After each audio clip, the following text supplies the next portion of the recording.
On today's RotoWire Fantasy Football Show, I'll give team grades after the 2025 NFL Draft. Players included Cam Ward, Ashton Jeanty, Tet McMillan, Colston Loveland, and more.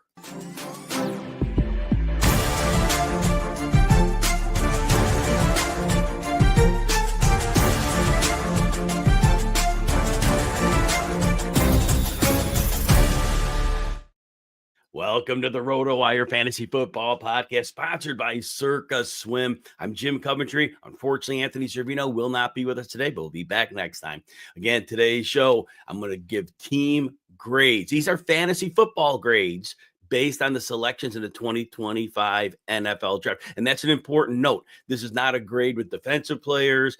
For the most part, we're going to talk skill positions here because we're a fantasy football show, and that's the way we will handle this. Now, when we start out, I will say this. There are 6 teams I didn't give a grade to because either they didn't draft a skill position player or they spent a very late round pick on them. So first of all, no grade for the Cardinals, Falcons, Ravens, who did not. So actually, the Ravens selected a 6th round wide receiver, LeJonte Wester. But basically, no skill positions there. The Bills, late 5th round pick on Jackson Hawes. Don't see him being a factor. 7th round late pick, Caden Prather. Again, odds of a 7th round player, probably not so much. The Bengals did use a 6th round pick on Taj Brooks, and it's possible he gets in the mix somehow, some way, and maybe even overtakes Zach Moss. But for right now, I'm not giving a grade based on a middle 6th round running back. I know Brooks is a banger, and I do like that about him. But again, no grade. And the Eagles drafted Kyle McCord, the quarterback. Obviously, Jalen Hurts is there. So I just gave them no grade to make it pretty simple. Again, it was sketchy on the Bengals. I could give them a C- based on one player, but we'll go there. So let's move to every team that has a grade now, and we'll start out with the Carolina Panthers. So the Carolina Panthers, I give the Carolina Panthers a B in this draft. They got Tet McMillan. And Tet McMillan, I saw him as different. He was the one player I called the one X receiver in this draft. And again, I'll explain what I mean. An X receiver is the receiver that lines up on the line of scrimmage, can take on that man coverage, and then he's the ball winner, the player on like 3rd down that you need that 3rd and 7. He's the one that gets it for you. He's versatile from the X. You can move him in the slot if you need to. He can get open in the middle of the field. Way different player than Xavier Leggett, who's a boundary corner. But anyway, Bryce Young concerns there. But again, Tet McMillan was and then they also added, continuing on here, 4th round, 12th pick, Trevor Etienne. I see him as a change of pace running back. They're definitely building up a backfield to get Rico Dowdle to go with Chuba Hubbard. Trevor Etienne as the 3rd wheel in this may or may not make a difference. Mitchell Evans, the tight end. Now they have 3 tight ends. I see him as a better blocker than a receiver. So again, not a big deal. And in the 6th round, very, very late 32nd pick, Jimmy Horn, he's basically tiny, no agility. I just see him as maybe a gadget guy, maybe a return man. So all that said, we do give the Panthers a very, very solid B, which they definitely earned in the draft. Let's go next to the Chicago Bears, who have had one heck of an off season. We remember the Bears were great in free agency, addressing that interior offensive line. That was a wonderful thing that the Bears had going. The Bears get to the 10th pick in the draft, and they go for Colston Loveland, the tight end. And I had Loveland for fantasy ahead of Tyler Warren because I saw Colston Loveland as that movable chess piece. You line him up as a tight end. You could put him outside. You could put him in the slot. Tyler Warren was a bit more limited, maybe an overall better football player, but I thought Loveland was a fantasy player. And I really think Ben Johnson's going to be excited about weaponizing this young man. You have DJ Moore and Rome Odunze at wide receiver. And Loveland is going to fit into that well because no defense will be able to go in and look to take him out. So this would be very nice. The Bears also in the 2nd round added Luther Burden, wide receiver. Now, I'm not really sure on Luther Burden because he was schemed up a lot in college. So, yes, yards after the catch were great, but he was often schemed right into space. And he may be an excellent football player, but it was just the way I saw him utilized. I don't think we have a fair understanding. He could be outstanding. So I definitely hold out hope for that. And right now, he profiles as a big slot. Again, with DJ Moore, Rome Odunze, we'll see him. Now, the Bears will run a lot of 2 tight end sets if Ben Johnson carries over what he did in Detroit, which I expect to happen. So Burden may see 60, 65% of the snaps if he can have a good camp and translate over, as I hope he does. So that'll be interesting. But again, good pick. And then in the 7th round, again, I don't really harp on 6th and 7th round picks because they go that late. They can make a difference, but I think the probability is low. But the Bears didn't address running back beyond already having DeAndre Swift. They go with Kyle Monagai in the 17th pick of the 7th round. And he tested terribly, but he's a big back. So again, I'm not counting on a 7th round running back, but again, he could give some banger carries. So overall, though, the Bears are those two big players, Loveland and Burden. I definitely give the Bears a B in this. And you know what? I maybe could have given him an A, and I definitely close on that. It was a very, very good draft for the Chicago Bears. I live in Chicago, so I think I'm a little more skeptical, always wondering what's going to go wrong, and hopefully it doesn't. I really hope the Bears have turned things around. Let's go next to the Cleveland Browns. The Cleveland Browns, again, I'm a little bit tight on these grades, but I'm giving them a B. In the 2nd round, 4th pick, Quinshon Judkins. And you guys know, if you listen to me, guys and gals, you listen to me, that I had Judkins right there. He could have been my number 2 running back. I know Omarion Hampton was there, and I know Travion Henderson there. I think Judkins and Henderson both kind of took away work from each other. So I don't know that we really saw last year what they can be. I saw Judkins as could be a 3-down player, that vision and that power. He could be a foundational back for him. I love him at 221 pounds. That's a bell cow size, and we definitely love that. I think it's a great move. Now, here's the deal. Kevin Stefanski, the coach, what is he going to do? When he got Deshaun Watson years ago, he switched his fundamental coaching style. We used to see Stefanski get 2 tight ends on the field, run the ball down the throat of the defense, and use play action to set the quarterback up. But when he got Watson was more of a spread offense quarterback. So Stefanski moved to a shotgun-based offense with 3 receivers, and it wasn't the same running game. So now that Watson is not a factor anymore in my mind. I know this year once in a while, I hope he never plays a down for him again. No offense, but that's the way it is. I don't think many disagree with me on it. So if Stefanski goes back to his roots, this is a great landing spot for Judkins. And I hope they do go back to that 2 tight end offense. Also, in the 3rd round, Harold Fannin, the tight end, great college producer, receiving upside. That said, David Njoku's still there. And remember, David Njoku, remember when he had that special end of the season a couple years ago with Joe Flacco? It might be 2.0 here. Think about that in drafts, right? But yeah, so definitely Harold Fannin is going to probably be the tight end of the future. Njoku's getting a little bit up there. I don't know. Right now, I'm not sure of his contract. I'm sorry about that. But you could see Fannin producing maybe next year, the year after. But I think this year, not great. Dylan, now the quarterbacks, right? And I see Jamie's in the house, Judkin comparing him to Nick Chubb. That would be great, right? Wouldn't that be amazing?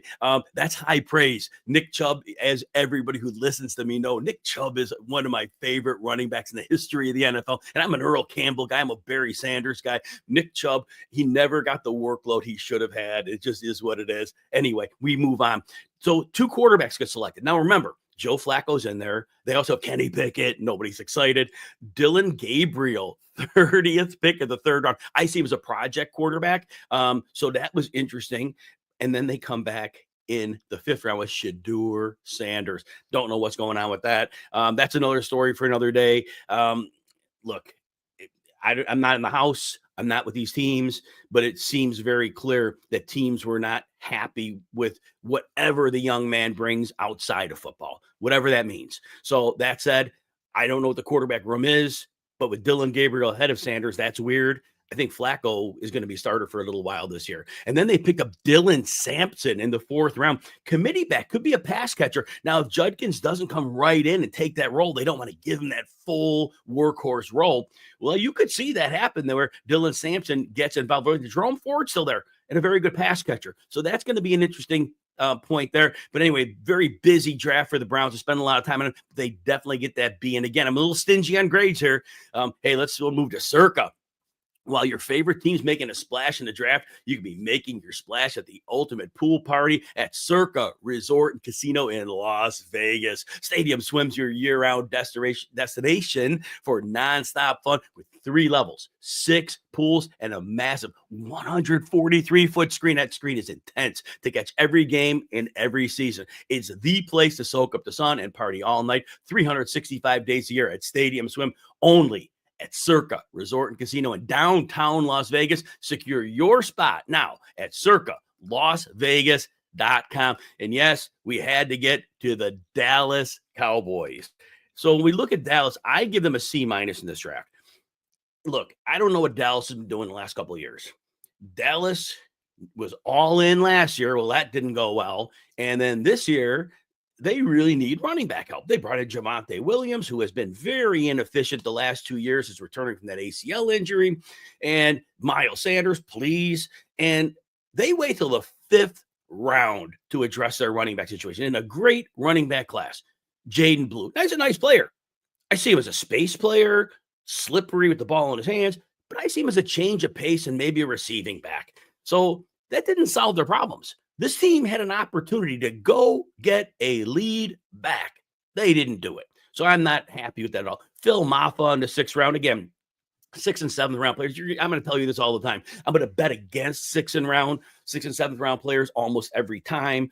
I'll be wrong some percentage, and I'll live with that. Maffa's a big power back, but he's slow. And so I can see him as a short yardage player. But if Dallas really has nothing in the run game, I could see him having a little window where he's a little bit effective in that scenario. That's so C- for the Dallas Cowboys. Again, these are fantasy football grades. Remember, we're just focusing on those skill position players. So that's what we're focusing on. We're a fantasy football show. We are now going to go to the Denver Broncos. Denver Broncos, we're going to give them a C in this draft. Denver Broncos, this is why. I love RJ Harvey. Love him. We rightfully expected Denver to go into this draft. Look, offensive line's good. Bo Nix had a great rookie year. Cortland Sutton, Marvin Mims came on late in the season. They brought in Evan Ingram. The defense is stacked. They've added talent in the offseason. What did this team need? They needed a big-time lead back, and they had like the 20th pick in the draft. They could have had a bell cow back, and this team could have really, really pushed themselves up the chart. Now, RJ Harvey, again, very good. Now, this is not an insult. I see him above a scat back, very explosive, and he's a little more than that. He's 205. I don't think he has full-time power to play all day. But I like Harvey. I love him. But I think that they could have had so much more. And so Harvey's going to be a good player. And for fantasy, Harvey's probably going to be really good because you're stepping into Sean Payton's system, right? And the beauty with that is we know we'll get him in the screen game. We know that'll be huge for him. We know we'll get him on some zone runs. And I think Harvey's going to translate well to that. So again, it's not a knock on Harvey. It's just a knock on they could have had one of the top 4 running backs in this draft. And I really think that would have put Denver in some really high status. Now, 3rd round, they took Pat Bryant. Look, he's a slow Z receiver. You get him off the line, but he was physical, but he doesn't really have the size in the NFL to be that level of physical. So not excited about that. And Jamie asked about RJ Harvey, the Joker role. You know what? Evan Ingram was already coined for that. And it's funny because could you have 2 Jokers on the field? That'll be the question because we know that Sean Payton initially, Reggie Bush was the Joker. And then we had Darren Sproles as the Joker and then Taysom Hill later on. And so Evan Ingram was said by Payton to be the set for that Joker role. But could you have 2 Jokers? I'm not selling that one as possible. Now, the good question that we had is, Jamie asked, can RJ Harvey put up Kamara numbers? Kamara was 215.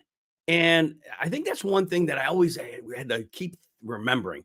Kamara's 215. He wasn't 200. He wasn't, because we thought of him as a smaller back, but he wasn't. He actually had decent size, right? And I think ultimately to get that, I mean, with the explosives he had not a crazy workload, but a good workload. But to put a player in Kamara's stratosphere is tough because Kamara was insanely good as a receiver in route running and getting open. Drew Brees earlier in the career was just so good at just finding him perfectly with that. So I don't know if Harvey can put up Kamara numbers, but in this offense, and again, and I threw a little shade on the Broncos for not going beyond Harvey, but Harvey, he could, in the best case scenario, be a top 10 running back in fantasy for you because look, Jaleel McLaughlin ain't doing it. And Audric Estime kind of had his shot and didn't do well with it. So not really excited about this. So we'll see there. Also a late pick on tight end Caleb Lohner. He's a basketball player. So it's like a fun pick project. So we will see what happens with that. Let's go to the Detroit Lions. And the Detroit Lions will be interesting here because they spend a third round pick on a receiver I didn't think would go till later, Isaac Tesslaw. And I just see him as like a limited, slower outside receiver, not that X-ball winner. He was good with size and contested catchability, but I just don't see that really translating. They spent, and I give the Lions a D, by the way. And it's because they also, Dominic Lovett in the seventh round, ended the seventh round, small receiver, tested poorly. I just think Tesslaw, they could have gone well above him. Now, the Lions don't need help. Good for them. So you got to say that they don't need help on offense. So it was a luxury to take any skilled position players. So I give them a D in the draft, but so what? This is still a team that could win the Super Bowl this year, right? And people saying they trust Brad Owens more than me. You should.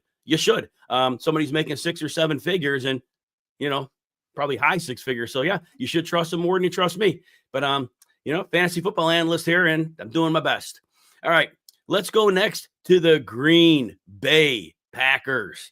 The Green Bay Packers hosted this draft. That was obviously a great experience. Our Joe Bartle from RotoWire was on the site there. I give the Packers a B. Matthew Golden, fast receiver, right? And so when we look at that, Matthew Golden was what I call a stretch Z receiver. Now, I know that 4.29 time, I think that he didn't show that on film, but the Packers drafted him to be a stretch to field player. Ran a faster 4 time, obviously, than everybody, but then Christian Watson. Watson was like in the 4.3 range. Watson, a bigger receiver, but Watson, obviously, with injuries, he won't be around for at least half of the season, but I think they've kind of soured on him. But here's the thing. Golden comes in. This offense, Jordan Love was only throwing the ball about 27 times a game. And down the stretch last year, this is a power running team that threw only when they had to. So that said, Matthew Golden, I don't know what the targets are going to be because Jaden Reed's going to get some. I know late season they really cut him down, and Romeo Doubs will get some, and Tucker Kraft will get some. And if you're only talking 27 pass attempts, and the running backs get some. So I just don't know that there's a big path for Matthew Golden to come in and be a big fantasy factor unless the Packers really revamp their offense. And I just don't know that it's happening because they really seem to be better off with Josh Jacobs leading the charge. And then the third round, Savion Williams, I see him as a red zone specialist, but again, he's in a very, very crowded receiver room. And I know Dontavian Wicks with the drops issues, and I get all that he could get into the mix at some point. And of course, Watson at some point will be back. So overall, I give the Packers a B, though. Golden was a potentially very good player, and we will see how that pans out. We will now go to the Houston Texans, and the Houston Texans, what a fun draft for fans. I give them an A, no question, an A here. Second round, Jaden Higgins. And what I like about the pick of Higgins here, you got Nico Collins as the alpha receiver on the outside. And whether they traded for Christian Kirk in the last year of his deal, I don't know if Kirk, and we'll talk about Jalen Knoll in a minute, but Higgins really is a nice complementary outside receiver across from Nico Collins, and certainly defenses will be fearful of Collins. Higgins should not see difficult coverage, and he has a great quarterback in C.J. Stroud. And then in the third round, his teammate in college from Iowa State, Jalen Knoll, I think he's going to be a fantastic slot receiver, tested incredibly. Quickness, he separates so well. So that said, I think when we're looking at Jalen Knoll, I think this is going to be a player that either pushes Kirk early or maybe works in the slot on a rotational basis. Knoll could start day one. He could. Christian Kirk is a very, very established slot receiver. And if he's healthy to start the season, there's a good chance he's there. So I don't know which way that one goes, but look, Higgins and Knoll, that is quite the haul. In the 4th round, they grab Woody Marks, change of pace, slower running back. Damian Pierce, that great rookie season, and in the last 2 years, not so much. So Woody Marks definitely can compete for that change of pace role. I don't see him as the heir apparent when Joe Mixon goes, but again, we'll see. Maybe he plays better than we think. 6th round, they take a quarterback, Graham Mertz, no big deal. It's just, hey, you take a fly around a quarterback whenever you can. 7th round, 39th pick. There were a ton of picks in these rounds, way over the 32 per team. The comp picks in that. Luke Lachey. And Lachey, I see him as a blocker, situational receiver. It's possible that over time, maybe he moves in, but I just see him as maybe a rotational tight end. But again, you got to give an A to the Houston Texans on draft day. All right, let's go next to the Indianapolis Colts. The Indianapolis Colts, I'm also going to give the Colts an A in this draft. And the reason I'm going to give them that A is, first of all, I'm thinking long-term with them. I'm not thinking short-term. For fantasy this year, and I'll go over, for fantasy this year, it's not going to be great, but fantasy long-term, I think this is a good draft. So, first of all, Tyler Warren, 14th pick. Again, this year, not so excited because you're going to have Anthony Richardson or you're going to have Daniel Jones. That's going to be a low volume passing. Like Jonathan Taylor was eating up 28 touches a game down the stretch in the last 4 or 5 games last year. And they became like, they got to lean on him, right? And as long as he's healthy, they will. So I just, with Michael Pittman, who's a good receiver, he's not great, but he's good. And I think the world of Josh Downs. Josh Downs is going to command targets. I just don't know how much is left for Tyler Warren. He's a very, very good player. And I think in the future, if they get that quarterback situation figured out, then Warren is going to be a stud for them. But this year, we'll temper this year's expectations. And then running back in the 5th round, again, later pick, DJ Giddens. Great testing at the combine. I see him as a player with some 3-down ability. I kind of 2 years ago when Chase Brown came in the league, I really out of Illinois. I thought Chase Brown was a player that was going to be somebody that was not going to be drafted great, but I thought he'd be a bit of a difference maker. And one of the few I got right? Got plenty wrong, but definitely got it right on Chase Brown. I don't see him as, I don't compare the skill sets, but I compare where I see the ascent. DJ Giddens is that player that I think really can contribute as a runner and a receiver in the NFL. That size speed combo is really good. 6'1", 210. I do like his size as well. But Giddens is a player that I think, again, Jonathan Taylor, this should be the last year of Taylor's deal. It's a 3-year deal he signed. So again, it's possible that Taylor doesn't come back if Giddens has, good season. Even if he's not on the field, if they see what they like in practice, DJ Giddens definitely could be that player that's going to be a future star for them. So I do give them a long-term A. In the short term, this would be a C, because for this year alone, again, like I said, Warren probably going to struggle to get targets. Giddens probably will struggle to see the field. All right, let's go next to the Jacksonville Jaguars. How exciting was this? On the first night of the draft, they made that blockbuster trades minutes into the draft, trading with the Cleveland Browns, moving from 5 to 2, giving up a 2nd round pick, giving up a first next year. Travis Hunter, the prize. Obviously, there was a big prize in the draft. Travis Hunter, so they said he will play wide receiver. They'll mix him in at cornerback. As a receiver, Hunter is going to have to refine his game a bit. We're not worried about it. He will. He'll get there quick, but he'll refine his game. He looks like a corner the way he moves, but again, that'll get fixed. Travis Hunter's a rare player, right? And so he'll be that, but he'll have the benefit of playing across from Brian Thomas Jr. So Brian Thomas Jr. will be that alpha receiver, but Hunter will, see that secondary coverage. He'll get him off the line a little bit, give him some release time off the line where he doesn't have to take on that press coverage all the time. And so Travis Hunter, again, really is, in my mind, the long-term best receiver in this class.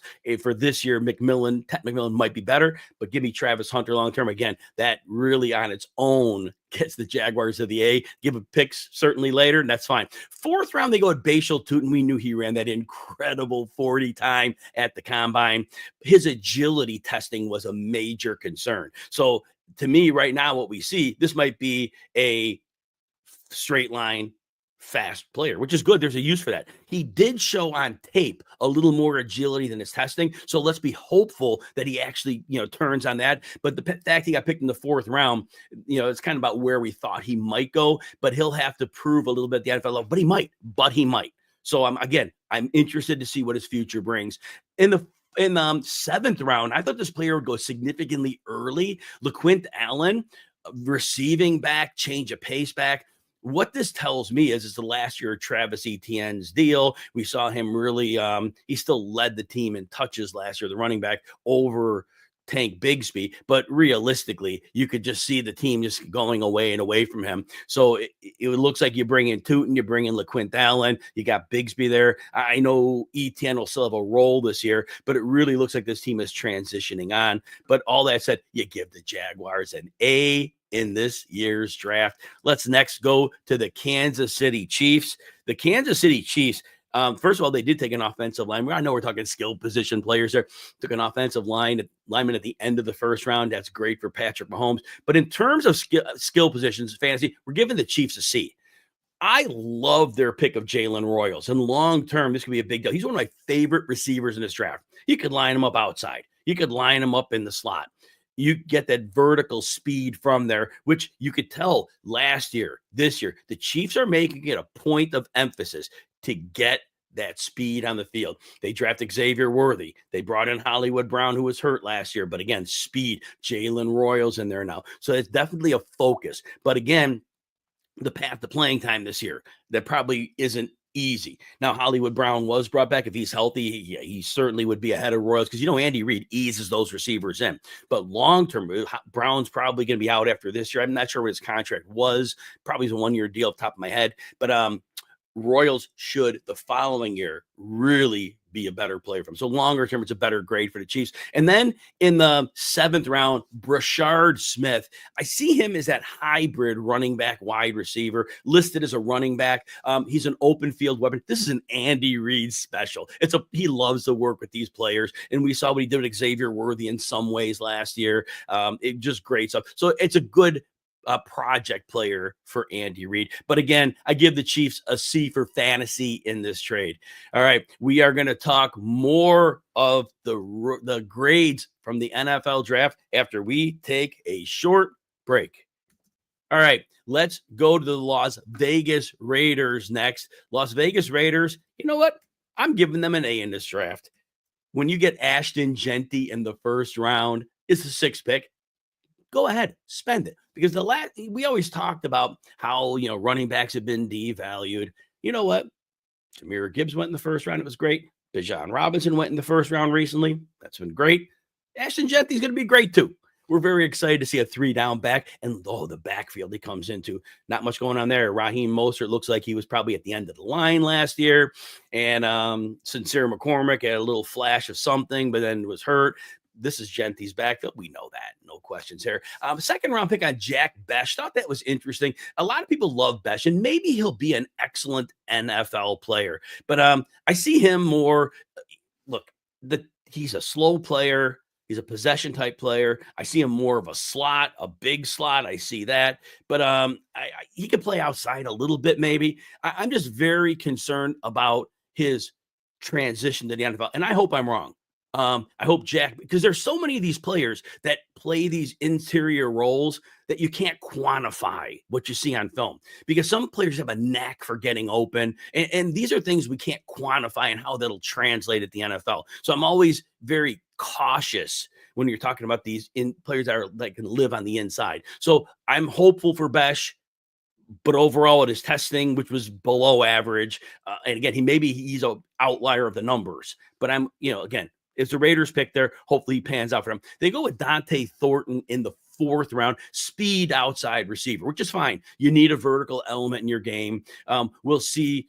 At the fourth round pick, the Raiders put a lot in there. Typical Raiders pick, getting that fast dude, which is great. But we'll see how he pans out. But I think he's more of a situational deep threat. Maybe he develops into more. Sixth round, Tommy Mellott. One of the few players I didn't have notes on. Almost everybody did not have Tommy Mellott. But that's what the Raiders every year, it seems. The Raiders always have like one or two that I just don't really know. Who did they pick? And sometimes it's been like first and second round picks. So anyway, and I profile out between all the positions, 300 players. So kind of crazy. Anyway, let's move next to the Los Angeles Chargers. So for the Chargers, I am going to give the Chargers an A+ in this draft. Why am I giving them an A+? Because they went with what they needed most. And I know they paid Najee Harris. I get it. And I like Najee Harris, but he's Najee Harris.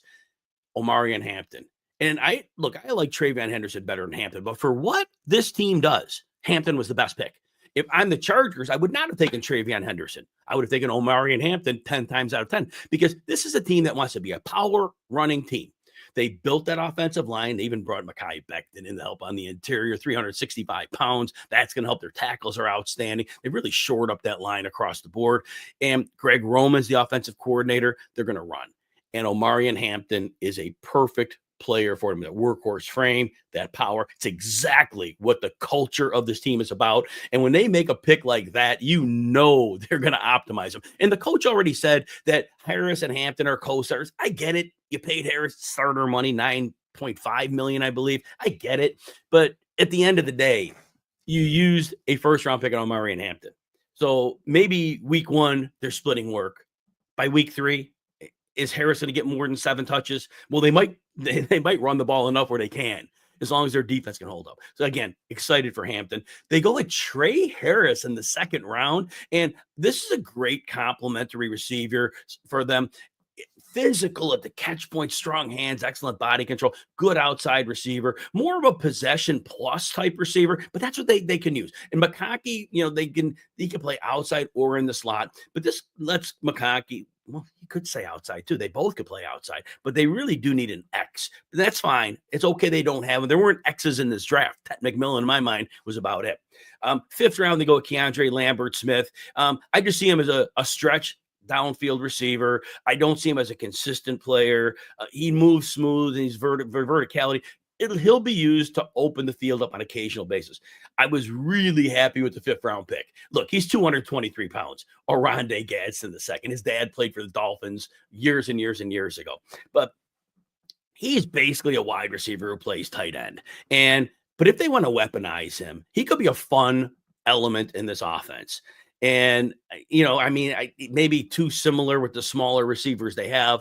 But again, I just think he has some real upside ability. I don't know if he ends up being a receiver or a tight end, how they're going to class him at 223, but maybe they'll have a unique role for maybe an H-back. But I'm excited. So I give them an A+. I really think they put some juice into this offense, but I really do like the Omarion Hampton move. All right, let's see next. Let's go to the Los Angeles Rams. So for the Rams, when we give them a C+ in this draft, here's what we're going to say. I'm thinking a little more to the future. Terrence Ferguson, they picked in the 2nd round. Excellent tight end. Natural hands, soft, smooth transition after the catch. I think is a very good receiver. For this year, they seem to love Tyler Higbee. They've always loved him. I always thought they loved him a little too much. He's been a good player. There's no question. Last year, he comes back from the ACL. He was playing really, really well. Week 18, I think, and then the playoffs, he got hurt in the one playoff game, and he still put up full-time game numbers, and then he had another big playoff game. So he had his last 3 times on the field, Higbee played extremely well. So 32 years old, but if that's what he's going to be this year, it's going to be hard for them to move away from Higbee because, again, they've been very loyal to him over the years. But I think in 2026, Terrence Ferguson will be very well weaponized under Sean McVay. Again, maybe not this year. If you're in fantasy leagues, you're really taking a bet that they're going to move past Higbee now. That's a tough call. 7th round late, Kanata Mumfield. I just don't think he's NFL material. Project maybe. We'll see what happens with him. I just think he's a player that is on the fringe. And when you're getting picked in the end of the 7th round, you're kind of a project guy. But hey, if any coach can make that work, it is Sean McVay. So anytime McVay takes a receiver after the Puka Nacua situation, I am never questioning Sean McVay when he takes a wide receiver. Let's go to the Miami Dolphins next. And for the Miami Dolphins, you know what? I gave them a D.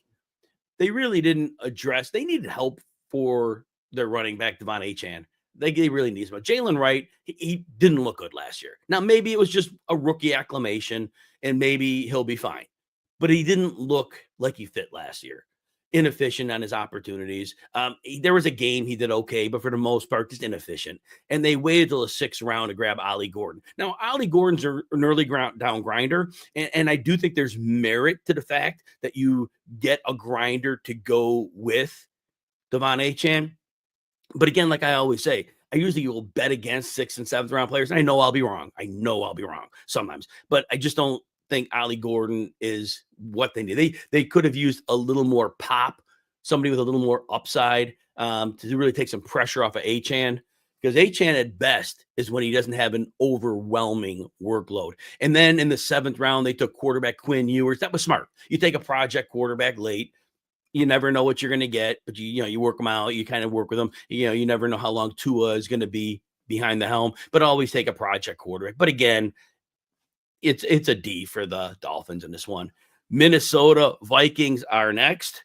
And for the Minnesota Vikings, we are going to give them a C in this draft. So for the Vikings, they picked up Ty Felton, 3rd round, 38th pick. So again, more than 32 picks in a round. The comp picks. Felton could overtake Jalen Naylor for that number 3 receiver role, especially if the Vikings, as they drafted Felton for this reason, they love that speed there. And it makes sense. You got Justin Jefferson. You got Jordan Addison on the outside. If you get a speed element in the middle of the field, it really puts unique pressure on defenses. And Felton could give them that.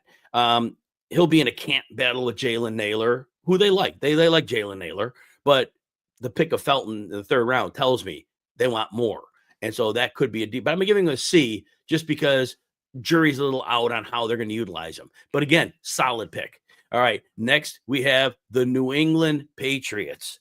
So for the Patriots, we are going to give them a B+. The Patriots spent a lot of money in free agency, especially on the defensive side of the ball. And I think it was a lot of money that was spent, and just because they had to spend. They got some veterans. And remember, the Texans did this a few years ago, put together a defense, a bunch of veterans, and it can work out short term. That definitely can. Well, they come into the draft, and they weren't fooling around. 6th pick of the 2nd round, Travion Henderson. And I love Travion Henderson. Now, Ramondre Stevenson's there under contract, not a worry. But you notice Henderson's like 202 pounds. Stevenson's like 227. Now, Stevenson fumbled 7 times last year. But I think what we could say here is we could see that Henderson, I fully expect, and the draft capital, this is no great shakes here. But yeah, Henderson will be your clear number 1. Stevenson will be a real nice change of pace as a banger back. And that's going to take some pressure off for Henderson. If Stevenson can hang on to the ball, he could see goal line work. But right now, I think that's Henderson's job, because the fumble issues, you can't put a fumbler on the goal line. You just can't keep doing that. So Henderson, this is great. I think that he could be a great full-time back for them. And he could be the best pure runner in this draft class. And then in the 3rd round, Kyle Williams. And I know a lot of my friends at Scout love Kyle Williams. And I just thought, outside of the natural hands, and he really can – he has awareness in the field and traffic, and he does well. I just didn't see him as a special player. And I hope I'm wrong on this one. The Patriots have had a lot of swing and misses at the wide receiver position in drafts, and that always scares me. New regime, so you hope that things are a little different here. But again, Kyle Williams, a lot. I hope my scouting friends are right on him, and he ends up having more upside than I can imagine. But again, with Travion Henderson, you got to give him a B+. They went after that big need, and they took care of business. Let's go next to the New Orleans Saints. And the New Orleans Saints, 6th round, Devin Neal. Rotational back, could see some receiving work, vision and patience as a runner. Now, we know that Kendre Miller may not work out. He had opportunity last year when he's finally healthy, didn't do much with it. By the way, I give the Saints a D in this draft. Wait until the 6th round because they got to eventually replace Alvin Kamara. He's under contract for a while. He's over 30. At some point, you got to think that, but maybe they didn't have to do it right now. They didn't address receiver, which Brandon Cooks is your number 3. I think they in this class they might have, but they didn't. 7th round, Maliki Matavo. I see him as a player that could develop at tight end, but again, not really a factor. So again, Devin Neal could move into that 2 spot, but for fantasy, yeah, I'm giving the Saints a D in this one. And we go next to the New York Giants. And the New York Giants, we're going to give them a B. I don't know what Jackson Dart's going to be, but for now, Brian Dable's the coach, and I don't know how long that lasts. But Jackson Dart has some mobility, play action arm, and Brian Dable, we saw the first year he had Daniel Jones, a lot of smoke and mirrors, and he really, really made it work. until defense is caught up with him. But Jackson Dart could potentially make this work. You got Malik Neighbors. Look, Darius Slayton, I like him on the other outside. He's had a number of 700-yard seasons in his career. Never really had a great quarterback, so we don't know. He may have more upside than that. And then Wan'Dale Robinson in the slot. Again, he might not be great, but he can be useful. So if Jackson Dart gets the ability to start, we don't know if he will. Right now, Russell Wilson's deemed the starter. I just don't know how you hang your coaching life, Brian Daboll, on Russell Wilson. I think you'd be better off taking a chance with the rookie, but maybe you give him a couple weeks of acclimate. I think Dart gets in sooner than later. Cam Scadaboo's the pick I really like. 4th round, 3rd pick. So it's a 4th round pick, but it's really close to the 3rd. Right on the borderline there. But Tyrone Tracy, you noticed last year, before the bye, they were giving him like lead back work. And then you notice after the bye, 3 of his last 7 games, 9 or 10 carries, they really throttled down his workload, kind of realizing there's a player we can't overwork. So, but here comes Scadaboo. Scadaboo, tough, power runner, good contact balance, could catch the ball. I think he slides right in there as the primary early down back. I think Tracy would be a great complement, more of a receiving back, even though Scadaboo can catch. I think Tyrone Tracy would be better in that role, the converted wide receiver, of course, but I love the pick of Scadaboo, and maybe I'm giving him too much credit here. 7th round, Thomas Fidone, tight end, red zone weapon, not really a deal for fantasy. Theo Johnson was the pick last year. He got hurt late in the year, so I don't expect real much of anything from Fidone for any point in time. But that said, I give the Giants a B just because I love Scadaboo, and I think Jackson Dart was a risky pick. But I think it was a good risky pick. I think you take that chance. Hey, we're offering 15% of all RotoWire products. Go to rotowire.com, pick your favorite product, and use the code ROTO15, ROTO15, to score your 15% discount. Again, go to rotowire.com and use the code ROTO15 at checkout. We are now on the New York Jets. New York Jets, interesting draft for them. I give them a C+ for this year. And only because it's one player based. And I could have just gone higher on this. I love Mason Taylor. Mason Taylor, 2nd round, 10th pick, pure pass catching tight end. And for fantasy this year, Taylor's going to be interesting because think back when Justin Fields was with the Bears, and maybe you don't want to think back to that because that wasn't really the best at times. DJ Moore had like 1,300 yards. Cole Kmet had his best season. And Cole Kmet was a player that could get open in the middle of the field, understood how to work his way through zone. I see Mason Taylor with that similar skill set. And we know that Justin Fields has already shown the ability to utilize a tight end. So Mason Taylor could be really, really good as a rookie. And look, Allen Lazard right now is their number 2 receiver. So Mason Taylor could be the second. And I'm going to let me bump the grade up on the Jets. I'm bumping the grade up on the Jets for fantasy. I'm bumping up to a B. B-, bump that up a little bit. Mason Taylor could be a very good receiving tight end in this league. Now, 4th round, they took Arian Smith, speed stretch receiver down the field. He could play some slot. I'm not impressed. I think he's a limited player. I just think he's a speed guy. And I think, and it's nice to have that. I just don't think the polish of the game is there otherwise for him. So I'm not really excited. So let's bump the Jets to a B-. Mason Taylor is going to be a very good receiver for them. Next, we go to the Pittsburgh Steelers. The Pittsburgh Steelers are a C in this draft. And Caleb Johnson. Now, the crowd's mixed on Caleb Johnson. I see him as a rotational back, but that might be perfect for where he lands. Other people see him as a full lead time back. So, hey, we never have certainty on these players coming in, right? This is a very difficult prediction market, right? But I think Caleb Johnson is perfect with his big size to go with Jaylen Warren. And I think, again, we'll have that 1-2 punch. The long speed for Caleb Johnson for his size. For his size, of course, the testing wasn't going to be great because he's a big back, and you're not going to run like a 4.4 when you're a huge back. But he ran very well for his size. And I think that combination gives them thunder and lightning with Caleb Johnson and Jaylen Warren. I'm sorry. And so I give the Steelers a solid C here. I don't, again, if those in the camp that Johnson is one of the top running backs in the class, you're going to bump that up to a B+.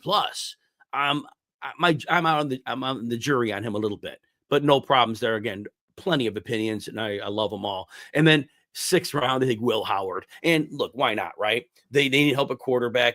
You got a project, 6th round pick. He's a pocket passer. He wasn't great, but he has physical upside, strong arm, athletic build, suited for the modern NFL. It's just going to take a lot of work to get him there. But hey, that's what you need to do with a 6th round pick. You take these quarterbacks to develop them. All right, let's go next to the San Francisco 49ers, and their fantasy football grade is a C-. They take Jordan Watkins in the 4th round, 36th pick. So again, more than 32 picks in a round with the comp picks. Look, I like Watkins as a slot receiver. I do think he has very good polish in his route running. I think he's very smart player, which you need to be in the slot. But look, it's a crowded top of the receiver room. Ricky Pearsall is going to probably play a lot of side, although he didn't play. He played a lot on the outside last year. And you still got Brandon Ayuk there, and who knows how long he's for the team. But right now, it looks like he's there this year. They paid that roster bonus. Jawan Jennings is there. So I just don't see a path right now for Watkins. But look, it could change in a heartbeat, right?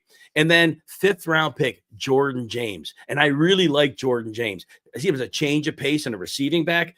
Right now, McCaffrey, Isaac Arendo. But Jordan James, the 49ers often will do well with their 2nd running back they pick in a draft or the later round pick one. And then sometimes they pick those 3rd round guys and they don't work out. They go 5th round and it hits. Jordan James, a player I'm very intrigued in. And I think he could become somebody. But again, there's a lot of volatility in what we could expect there. And then the 7th round, 36th pick, Junior Bergen. Again, he was one of those rare players I did not have notes on. I have a long list, but Junior Bergen didn't make that cut. So, but again, at the very, very end of the 7th round, I think a lot of people probably didn't handle that one as well. But again, give the 49ers a C- for fantasy for this year. But Jordan Watkins, if he moves into a prominent role, if the 49ers lose one of those receivers, that could change, certainly. Seattle Seahawks are next, and the Seattle Seahawks get a B- in this draft. I love the pick of tight end Elijah Arroyo, 2nd round, 18th pick, pure pass catcher. He's had some injury issues, so there's certainly a bit of a concern for that. But all that said, I love the pick. You can never project health on a player. It's fickle sometimes, but he could be a movable chess piece. They can use him as an H-back. They can use him as a slot. They can use him as not a classic tight end, but you could do a lot with him. And it looks like the Seahawks staff is very excited about him. So I do think it's a great pick to give them middle of the field presence. Now we have Jackson Smith-Njigba there. Cooper Kupp is going to play outside most likely. So, I mean, this year is going to be kind of crowded in the middle of the field for them, but I don't think Kupp is long for the league, and no offense if you think he is. I just think the decline's been there. I think Arroyo eventually will become a very strong pass catcher. And then Jalen Milroe, 3rd round, 26th pick. That was an interesting play there that Jalen Milroe, he was still on the board. And you know what? You got Sam Darnold as your quarterback. And I think it's very, very wise to make that move and work with a quarterback and see if you got something that works there. Robbie Ousts, they took later in the draft at tight end. He's a blocker. 7th round, 7th pick, Damian Martinez. Short yardage back. But again, you got Charbonnet, and ahead of him, you got Kenneth Walker. I don't see a path right now, but maybe down the road he's something. And then they take Ricky White, who I thought his testing was awful, and he's supposed to be a vertical receiver, but he didn't seem to have speed, so I'm not too excited about it. But I still give the Seahawks a B- here. All right, Tampa Bay Buccaneers. We will give the Buccaneers a C in this draft. Why? Love Emeka Egbuka, but they already have Mike Evans, Chris Godwin. And the weird thing was, 3rd round pick last year, Jalen McMillan. He really played well in the last 5 games when they needed him. Egbuka probably moves ahead of McMillan because of draft capital, but can I guarantee that today? No, but it seems likely based on the draft capital. So it was just an odd pick. And for fantasy, I don't see Egbuka making a difference this year with Godwin and Evans there, and even Cade Otton to a small degree. He'll get some targets. Tez Johnson in the 7th round. I saw him as more of a gadget guy, punt return guy. So there's that. Couple teams left. We got the Tennessee Titans next. Tennessee Titans. We have the C+ for them. Cam Ward, 1st pick in the draft. They needed a quarterback. Look, you need a quarterback. Cam Ward was the one to take. You take him. I see him as a mid-range NFL starter. I hope I'm wrong. People grade him higher. That's great. I just think his arm talent is good. I just think that he is going to struggle with the speed of the NFL. That's my point. I hope I'm wrong. Shamir Dyke in the 4th round. I see him as a possession receiver. I think they could have gotten a little more than that at that point in the draft. Gunnar Helm in the 6th round. He's more of a blocker. Kalel Mullings later in the draft. He could, and again, I don't look into these late round running backs as ones I say guaranteed, ticket, but he could, if he's really good in camp, could push for some grinder work because Pollard and Spears, they're not grinder type backs. So they said they wanted a bigger back, but waiting this late tells me maybe it was not that big of a priority. All right. Finally, last one we'll go with here. We'll go with the Washington Commanders, and the Washington Commanders will get a C-. 4th round, 26 pick, Jalen Lane. It's a good fit. Slot receiver, quick, twitching, elusive off the line. He can get separation quickly. I think that's a good move for them. You have Deebo Samuel. You have Terry McLaurin. You've really pieced together a nice offense. Jalen Lane could become a decent slot receiver for them, but they waited till the end of the 4th round to make that investment. So again, not a high-end player, but maybe he'll be more than we hope. And then at the end of the 7th round, Ja'Cory Krosky-Merritt, I just see him as a rotational back. They were talking about wanting to upgrade maybe from Brian Robinson. Not necessarily the case here. Hey, we want to thank everyone for hanging out with us today. And we want to thank our sponsor, Circa Stadium Swim. Come back next week for another edition of the RotoWire Fantasy Football Podcast.